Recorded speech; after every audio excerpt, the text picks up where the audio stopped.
Halo rekan traders dan investor semua, saya ucapkan selamat datang di YouTube channel ini, di mana pada kesempatan kali ini saya akan mengulas satu topik yaitu mengenai kenaikan tarif cukai rokok yang akan diberlakukan pada 1 Februari 2021, ya, khususnya terhadap dampak daripada kenaikan tarif cukai ini ke emiten rokok kita yaitu HM Sampurna, Gudang Garam dan juga Wismilak Inti Makmur.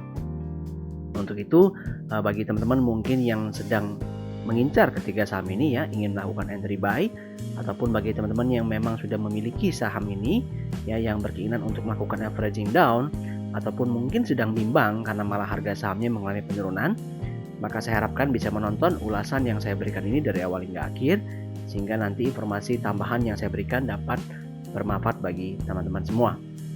Namun sebelum mulai, saya minta dukungan dari teman-teman semua untuk subscribe YouTube channel ini ya, dan juga lakukan like, share video ini ke teman-teman yang semua, serta put komentar teman-teman pada kolom video. Ataupun teman-teman juga bisa join di free channel Telegram saya di @smsaham, di mana memang secara khusus pada channel ini saya akan memberikan berbagai macam ulasan teknikal serta informasi market update penting yang dapat membantu teman-teman sebelum nantinya memutuskan entry dalam sebuah saham. Untuk link join channel tersebut ada pada deskripsi video. Oke, kita langsung saja masuk ke ulasannya ya. Dari informasi yang saya dapatkan ya, jadi kenaikan daripada tarif cukai ini secara rata-rata adalah 12,5%, di mana tarif ini berlaku mulai Februari 2021. Ya, namun teman-teman perlu cermati ya, ini yang disebut dengan tarif rata-rata 12,5% adalah dari sisi perhitungan MenQ ya, dihitung dari jumlah batang rokok yang terjual dan juga kontribusinya dari sisi masing-masing industri terhadap penerimaan negara. Jadi bukan serta-merta itu 12,5% itu berdampak kepada emiten rokok ya, tapi akan berbeda-beda ya, tergantung dari tier dari emiten rokok tersebut, itu apakah kelas 1, apakah kelas 2 dan seterusnya, seperti itu ya. Jadi kita akan hitung langsung dari sisi dampak persentase kenaikan tarif cukai rokoknya. Nah, di sini juga dapat dilihat ya, bahwa kenaikan cukai rokok yang disebutkan pada 2021 ini dikatakan mengalami kenaikan yang lebih kecil dibandingkan 2020 ya. 2020 itu dinaikkan sebesar 23%. Sedangkan pada 2021 itu dinaikkan 12,5%. Ini pun pandangannya sebenarnya kurang tepat ya. Nanti akan saya sajikan datanya untuk teman-teman semua. Oke, mengenai kenaikan daripada cukainya, ini bagi teman-teman mungkin yang belum mengetahui tentang industri rokok ya, bagi yang ingin entry ketiga saham ini maka harap perhatikan. Jadi kenaikan cukai rokok ini berbeda-beda ya.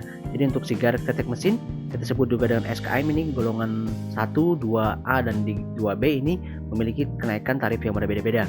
Kemudian ada juga kelompok sigaret putih mesin, kita singkat dengan SPM, juga memiliki kenaikan golongan yang berbeda-beda ya. Dimana ini memang terlihat untuk SPM ini kenaikan tarif cukainya lebih tinggi. Sedangkan untuk sigaret kretek tangan yang disebut juga dengan SKT ini tidak mengalami kenaikan atau 0%. Nah, kenapa di bagian sigaret kretek tangan ini tidak mengalami kenaikan? Karena memang ini merupakan industri padat karya teman-teman ya. Jadi industri yang memang melibatkan banyak pembuatan ataupun pasokan penggunaan materi tembakau dari petani, sehingga memang dipertimbangkan ini akan jauh lebih riskan jika dinaikkan cukai rokok pada segmen ini. Nah, balik lagi kepada tadi yang saya sebutkan di awal ya. Jadi kalau kita lihat teman-teman ya, di 2019 itu tidak ada kenaikan sama sekali, 0% ya. Tapi di 2020 naik secara rata-rata 23%. Sedangkan di 2021 dikatakan naik secara rata-rata 12,5%. Ya, namun kalau kita lihat sebenarnya, kalau kita rata-ratakan kenaikan dari 2019 ke 2020 ya, kita bagi dua saja ya, itu sekitar 11,5%. Yang artinya sebenarnya di 2021 itu tetap naik lebih tinggi teman-teman ya. Jadi bagaimanapun tetap menjadi sebuah kebutuhan sih sebenarnya untuk penerimaan negara, dan juga ada beberapa tujuan lain ya. Jadi kalau kita perhatikan, pertama adalah begini ya, yaitu pertama adalah untuk mengurangi konsumsi rokok ya. Jadi dari sisi data diberitakan bahwa ini konsumsi rokok khususnya untuk anak-anak dan juga perempuan mengalami peningkatan ya. Jadi alasan utama dari pemerintah dalam hal ini adalah untuk alasan kesehatan ya, seperti itu. Dan yang kedua adalah juga memperhatikan kepentingan industri ya. Jadi bagaimanapun karena cukai rokok ini harus dinaikkan untuk mengurangi konsumsi harapannya ya, meskipun secara praktik itu sulit dilakukan dan memang sudah terbukti kecil sekali dampaknya ya. Namun ini juga dengan memperhatikan kepentingan industri dengan tidak menaikkan cukai SKT ya, di mana secara otomatis kenaikan cukai SKT ini dikompensasikan ke golongan yang lain ya, yaitu ke SKM dan juga SPM yang justru mengalami kenaikan yang cukup tinggi ya tarif cukainya. Yang ketiga ya tentu saja Ini kita lihat juga dari sisi penerimaan negara ya, dari sisi kebijakan fiskal tentu menjadi sebuah obat mungkin ya, sebuah alternatif untuk menambah penerimaan pajak negara, di mana saat ini memang negara sedang membutuhkan dana ya, khususnya untuk mengatasi pandemi COVID ini, teman-teman ya. Oke, sekarang kita akan langsung masuk ke dalam pembahasan dari saham pertama yaitu HM Sampurna. Kalau kita lihat dari sisi laporan keuangannya ya, HM Sampurna ini termasuk salah satu emiten rokok yang mengalami penurunan ya dari sisi penjualannya. Jadi penjualannya memang terus mengalami penurunan ya, belum ada titik balik dari penurunan penjualan dari para MSP, masih terus mengalami penurunan sehingga akibatnya laba kotor dan juga laba bersihnya itu juga mengalami penurunan. Dan kalau kita coba breakdown dari sisi segmentasi penjualannya, ini kalau kita lihat ya sisi sigar kretek mesin ini menempati posisi paling besar ya, kemudian diikuti dengan SKT di posisi nomor 2 dan juga SPM di posisi nomor 3. Jadi bisa dikatakan sebenarnya dari sisi komposisi penjualan segmentasi daripada HM Sampurna ini dua segmennya itu mengalami kenaikan cukai ya, jadi kalau saya hitung porsinya adalah 76,4% yang mengalami kenaikan cukai ya, namun nanti kita akan lihat dampak daripada kenaikan cukai itu sebesar apa untuk profitabilitas HMSP di 2021. Kalau kita lihat ya, kita breakdown, coba saya breakdown untuk dari sisi bebannya. Di sini saya dapatkan untuk beban pita cukainya itu sebesar 39 triliun ya. Nanti ini akan kita coba ambil kira-kira porsi daripada pita cukai ini terhadap penjualan itu berapa. Nah, di sini kita akan lihat ya. Kalau kita ambil tadi golongan yang sudah kita sebutkan di awal, kenaikan tarif cukainya sudah saya summary-kan, dan kita bandingkan dengan porsi pita cukai daripada penjualan HM Sampurna, ini saya lihat adalah sekitar 57,74%, yaitu sebesar 39 triliun tadi. Jadi kalau kita ambil rata-rata ini ya, kita refleksikan ke dalam kenaikan tarif cukai di mana HM Sampurna adalah berada pada golongan 1 yaitu 16,9% ya, dan juga SPM 18,4% ini untuk HM Sampurna ya. Itu maka ya kita bisa bilang ini akan mengalami kenaikan itu secara rata-rata untuk pita cukai daripada HM Sampurna di tahun 2021 ya, efeknya adalah 11,77%. Dan di sini kalau kita perhatikan teman-teman ya, ini kalau saya rekap profit and loss-nya di 2020 Q3 adalah sebagai berikut ya, dengan porsi gross profit margin masih di level 21%. Tapi kalau kita estimasikan di 2021 dengan kenaikan tarif cukai ini, maka akan berdampak kepada penurunan gross profit margin daripada HM Sampurna ke level 11,7%. Ya, dimana kalau kita hitung dari sisi NPGM-nya di level 48%, ini masih sedikit lebih baik daripada gudang garam ya, nanti akan saya sampaikan. Ini maka otomatis di sini kalau kita hitung net profit daripada HM Sampurna itu turun ya, kurang lebih 44% ke level 5,13 triliun ya secara annualized di 2021 dari sisi hasil estimasi kita, di mana sini kita mengasumsikan bahwa salesnya sama. Jadi kita mengasumsikan penjualannya tidak bertumbuh tapi flat seperti saat ini, itu otomatis akan berdampak pada laba bersihnya. Ya, tapi teman-teman mesti ketahui ya bahwa sebenarnya efek ini mungkin akan lebih tinggi. Jadi di sini kita masih menggunakan skenario konvensional, tapi sebenarnya masih punya peluang untuk downside teman-teman ya. Itu yang masih diperhatikan. Nah, dari sini kita bisa coba lakukan perhitungan valuasi ya. Kita coba lakukan adjustment valuasi daripada HM Sampurna di 2021 ya, dimana dengan last price 1555 ya pada saat video ini saya buat, maka kita akan pakai dua variasi metode, yaitu dengan menggunakan PE min 10 tahun dan juga PE min 1 standard deviation ya, dimana saya pakai PE min 10 tahun di level 29 kali untuk skenario optimis dan juga PE min 1 standard deviation untuk skenario pesimis ya. Jadi saya dapatkan angkanya adalah di level 1280 untuk yang skenario optimis dan juga 925 untuk yang level skenario pesimis. Nah, seperti itu. Kenapa kita akan bikin dua skenario ya? Jadi sebenarnya kalau kita lihat teman-teman ya, di pasar itu tidak akan pernah yang namanya pelaku pasar sangat berpikir secara terlalu realistis ya, khususnya bagi investor-investor besar. Kalau bagi investor-investor besar malah akan berpikir cuma dua biasanya. Kalau dia yakin ya, yang artinya dia optimis terhadap masa depan perusahaan tersebut, dia akan buy, dia akan put long. Tapi kalau dia tidak yakin, dia merasa bahwa masa depannya tidak jelas, bahkan mungkin lebih jelek daripada perkiraan dia, maka dia akan pesimis dan dia akan lepas sahamnya ya. Makanya saya bilang kita perlu skenario ini ya, dimana teman-teman bisa perhatikan kalau HMSP itu turun di dalam rentang skenario optimis dan juga skenario pesimis ya, baru harganya menarik ya. Namun di harga saat ini 1555 ini masih kurang menarik. Oke, sekarang kita perhatikan ya dari sisi analisa teknikalnya seperti apa. Ya, di sini saya menampilkan chart weekly dari pergerakan harga saham HM Sampurna. Di sini kalau teman-teman perhatikan memang dia bergerak sideways ya. dari sisi sebelah kiri yang saya gambarkan dalam kotak kuning itu bergerak sideways, kalau nggak salah sekitar bulan Maret ini ya, posisinya seperti itu. Jadi masih akan terus bolak-balik di situ. Namun ada satu hal positif yang kita bisa perhatikan di sini ya. Jadi dalam fase-fase seperti inilah biasanya investor yang memang melirik HMSP itu mulai melakukan akumulasi. Ya, makanya terlihat bahwa harga sahamnya menolak untuk turun lebih lanjut seperti itu ya. Jadi di sini kita bisa dapatkan area support levelnya dari sekitar 1350 sampai 1400, dan juga area resisten daripada pola sideways-nya itu di level 1950 sampai 2000 seperti itu ya. Kalau misalnya nanti HMSP mampu melewati area resistnya, maka dia berpotensi untuk naik menutup gap yang terjadi sebelumnya ya, di level sekitar 2430 sampai 2600 pada saat ini saya buat seperti itu. Tapi kalau misalnya skenario kedua terjadi, kalau malah jebol area supportnya, maka di sini saya melihat bahwa titik low yang sebelumnya terjadi di 1085 sampai 1200 sebagai lowest in the 2020 ya, itu akan menjadi sebuah area support yang kuat. Nah, kalau kita perhatikan teman-teman ya, area harga 1085 sampai 1200 ini merupakan area average dari skenario harga yang kita asumsikan di 2021. Jadi memang ada potensi untuk tercapai. Dan kalau misalnya tercapai ke area tersebut ya, di bawah 1200 khususnya pakai 1100, itu memang menjadi sebuah tawaran harga yang menarik untuk teman-teman perhatikan. Jadi bagi teman-teman yang ingin average down, maka saran saya menunggu saja dia dulu.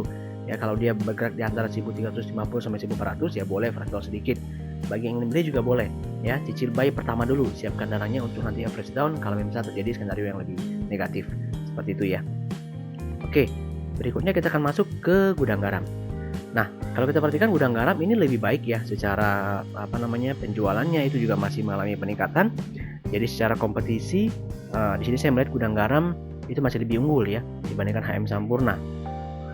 Nah, kalau kita perhatikan, namun di sisi laba bruto dan juga laba bersih tetap mengalami penurunan teman-teman ya. Jadi memang di sini tetap dari sisi efisiensi gudang garam ini kurang baik kalau kita di sini ya. Jadi penjualan bisa naik, namun laba bersihnya justru mengalami penurunan. Nah, kalau kita coba breakdown dari sisi segmentasi penjualannya, di sini bisa kita lihat bahwa segmentasi untuk SKM itu 91,2%, SKT 7,6%, dan tidak ada namanya sigaret putih mesin ya, SPM 0%.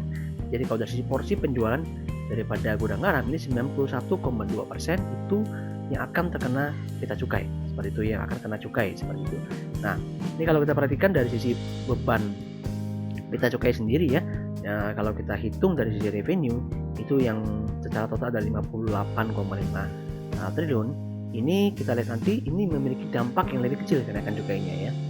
Jadi kalau saya perhatikan lagi tadi di sini dengan tabel yang sama ya, di mana gudang garam masih berada pada golongan 1. Di sini kalau kita perhatikan untuk yang before, jadi di bagian SPM tidak kena ya, jadi kita kasih dia 0% di situ. Di bagian before itu 70,21% menjadi 87,1%, dan kalau kita coba rata-ratakan maka kenaikan pita cukai impact-nya bagi penjualan gudang garam ada sebesar 8,45% ya. Jadi memang lebih kecil dibandingkan MSP dampaknya, meskipun penjualan daripada gudang garam itu porsinya itu lebih besar ya. Namun memang di sini mungkin terlihat dari sisi kontribusi penjualan tadi ya yang mengalami kenaikan.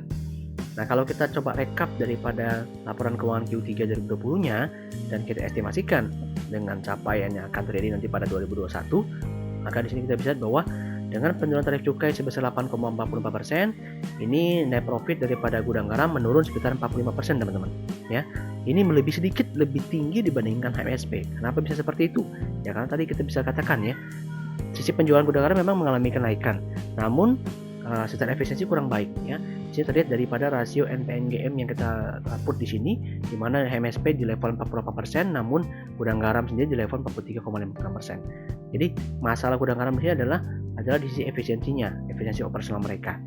Dan kalau saya lakukan adjustment valuasi, saya coba hitung dengan menggunakan PI-1 standar deviasi dan juga PI-2 standar deviasi, maka kita dapatkan skenario optimis daripada gudang garam di level 40.434 dengan skenario pesimis di level 23.410. Jadi kalau bisa dikatakan di last price sekarang ini yang sudah mengalami penurunan di level 41.350, ini sudah mulai mendekati atau memasuki area range daripada skenario harga yang kita put untuk 2021. Jadi kalau ditanya dalam posisi saat ini ya, perbandingan antara kinerja dan juga valuasi antara HMSP dan gudang garam, saya lebih memilih gudang garam teman-teman ya. Kenapa? Karena secara kinerja sebenarnya masih 11-12, tipis sekali dengan HMSP, di mana gudang garam masih membukukan revenue yang lebih tinggi. Itu poinnya. Jadi dia ada satu PR yang sudah diselesaikan. dan MSP masih mengalami trouble di situ. Dan yang kedua adalah dari sisi valuasi. Jadi Gudang Garam sudah mulai memasuki atau berpotensi memasuki area skenario harga yang kita terapkan. Ya otomatis akan memberikan daya tawar entry yang lebih baik dibandingkan MSP. Ya karena MSP masih di atasnya seperti itu ya. Artinya kalau di bawah dalam rentang harga itu akan memberikan upside yang lebih baik. Nah ini insight yang bisa saya berikan kepada teman-teman semua yang ingin melakukan average down ataupun entry buy di saham ini. Oke, sekarang kita lihat dari sisi view technical daripada pergerakan harga Gudang Garam. Nah, overall mirip ya dengan HMSP teman-teman ya. Jadi dia juga bergerak sideways kurang lebih ya dari sekitar bulan Maret kalau saya tidak salah. Nah, di sini juga masih terus berjuang, jadi masih akan terus bolak-balik di antara kotak kuning yang saya gambarkan itu dengan area support di 39.500 sampai 40.000. Kemudian juga area resistannya di level 52.100 sampai dengan 53.400 ya.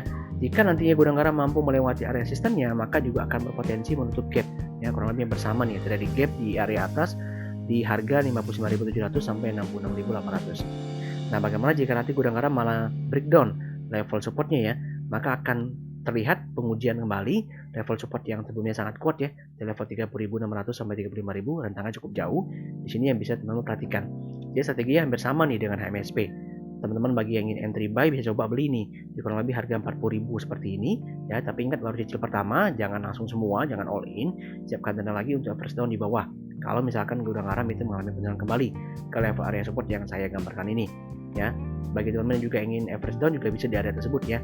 Average downnya sedikit-sedikit aja seperti itu ya. Jadi dalam hal ini saya melihat masih positioning di depan HMSP sama Gudang Garam itu masih dalam posisi mengetes support ya. Ya support to be kalau dalam rentangnya sih harusnya dia kembali membal ya, seperti itu ya. Namun tetap harus dipertimbangkan resiko downside daripada kedua saham ini. Oke, saham ketiga yang akan saya ulas adalah Wismilak ya. Wismilak Inti Makmur dengan kode saham WIM. Di sini kalau kita perhatikan, Wismilak merupakan satu emiten rokok yang naik daun ya di tahun 2020 ini, di mana penjualan justru yang mengalami peningkatan. Jadi memang seperti yang pernah saya sampaikan juga pada video saya sebelumnya mengenai perbandingan emiten rokok, ini memang Wismilak diuntungkan ya dengan dengan kompetisi yang terjadi antara HMSP dan Gudang Garam. Banyak perokok mungkin yang beralih atau switching ke saham-saham ke rokok-rokok produk daripada Wismilak ya, karena mungkin harga jualnya lebih rendah ya, karena Wismilak merupakan emiten rokok yang masuk dalam golongan 2 teman-teman, bukan golongan pertama. Otomatis dari sisi revenue naik, laba kotor naik juga akan berimpact positif pada laba bersih. Nah, sekarang coba kita breakdown dari sisi segmentasi rokoknya seperti apa. Ya, di sini kita akan lihat bahwa SKM itu 65%, SKT 24% dan juga SPM 0%. Jadi porsinya hampir sama seperti Gudang Garam ya. Dengan porsi kalau kita hitung dari sisi penjualan itu 65% berarti akan kena kenaikan tarif cukai. Dan kalau kita coba breakdown dari sisi pita cukainya ya, porsi pita cukainya adalah di level 588 miliar. Ya, di sini kontribusinya kalau saya hitung itu berada di level 42,3% ya dari penjualan. Jadi pita cukai ini di level 42,3% dari penjualan ya. Kalau kita coba hitung, kita asumsikan ya, di sini Wismilak masuknya ke dalam golongan 2A ya teman-teman ya. Di sini kalau kita perhatikan SKM 56% itu dia mengalami adjustment, sedangkan SKT tidak ada kenaikan. Jadi kita lihat memang impact-nya yang paling kecil dibandingkan kenaikan tarif cukai di antara dua emiten lain adalah Wismilak sebesar 6,9%. Ya, dan kalau kita perhatikan, kita coba lakukan simulasi untuk mengestimasi dampak daripada kenaikan pita cukai ini di 2021, maka kita bisa lihat bahwa ini memang terjadi tetap penurunan gross profit ya daripada Wismilak. Jadi bagaimanapun meskipun itu kenaikannya kecil impact-nya, tapi tetap berimpact teman-teman ya. Jadi dia turun dari level 31% ke 26%, sehingga secara perhitungan net profitnya ya, itu dia menurun dari 144 miliar ke 122 miliar ya, kurang lebih hampir 15% nih kalau saya nggak salah, seperti itu ya. Nah, kalau kita coba akun adjustment valuasinya Wismilak untuk 2021 dengan last price saat ini di 585, maka kalau kita pakai skenario optimis dan juga pesimis dengan PE min standar di 11 kali, PE minus 1 standar deviasi di 5 kali, kita dapatkan tentang harga 640 sampai dengan 250 ya. Jadi teman perhatikan di sini ya, ini cukup jauh sih memang rentang pesimismenya. Kenapa bisa seperti itu? Karena memang sebenarnya Wismilak ini baru benar-benar booming di 2020 ini teman-teman ya. Jadi makanya ini menjadi mulai 2019 sih sudah mulai ada tanda-tandanya, tapi memang baru mulai booming di 2020. Jadi mungkin akan terlihat agak sedikit jomplang ya. Namun memang kalau kita perhatikan untuk turun ke level ekstrim tadi, ke level pesimis mungkin agak sulit sih untuk Wismilak ya. Selama dia kinerjanya masih bisa bertahan. Ya mungkin di 2021 jadi dia masih bisa up lagi nih untuk Wismila, karena bagaimanapun mereka ini yang paling diuntungkan dengan kenaikan tarif cukai ya, karena mereka segmen SKT paling besar dan juga mereka masuk dalam golongan 2 sehingga tarif cukainya tidak terlalu besar impactnya pada Wismila. Dan kalau kita lihat perhatikan di harga saat ini di 585 itu sudah berada di ranging skenario optimis ya. Jadi memang di daerah-daerah situ kemungkinan besar harga sahamnya akan goyang. Coba kita lihat ya sisi view teknikalnya. Nah, di sini perhatikan teman-teman ya. Sebelumnya Wismila sempat naik nih, ya seperti saya bilang tadi sempat naik nih di atas hampir mendekati 670 nih, 660 sampai 670 ya. Berarti kan kurang lebih rentangnya mendekati area optimis tadi. Ya, skenario optimis di level 640. Namun tidak mampu bertahan ya, karena di situ sepertinya pelaku pasar mungkin yang alirannya fundamental itu berpikir bahwa estimasi yang mereka berikan ini lebih rendah dibandingkan harga sahamnya naik terlalu tinggi seperti itu. Jadi kalau mereka lakukan adjustment mungkin seperti yang saya lakukan itu di level 640 sebagai skenario optimis itu kan lebih tinggi dibandingkan 680 ya. Jadi harga 680 lebih tinggi dibandingkan harga yang mereka canangkan, otomatis adjustment terjadi dan harga sahamnya kembali mengalami penurunan. Jadi memang saat ini Wismila sedang berjuang ya di area 585 sampai 620. Kalau misalnya nanti mampu bertahan, maka harga saham ini berpotensi untuk naik kembali menguji lagi area kotak birunya di level 685 sampai 700. Bagi yang entry bagaimana? Saya sangat tidak menyarankan untuk entry teman-teman ya, karena kenaikan sahamnya sudah sangat tinggi sekali. Lebih baik teman-teman pilih mungkin Gudang Garam sebagai alternatif untuk entry dibandingkan Wismila ya. Bagi yang sudah entry bagaimana ya? Silahkan hold saja. Silahkan hold saja dan mungkin bisa memikirkan area 700 sebagai area take profit teman-teman semua. Oke, saya rasa cukup sekian ya informasi dari saya, sharing saya, semoga bermanfaat. Silahkan terus dukung channel ini dengan subscribe, like, dan share video ini ke teman-teman yang lain teman-teman ya. Dan juga put teman-teman pada kolom komentar agar bisa kita diskusikan bersama. Oke, thanks for watching dan sampai jumpa.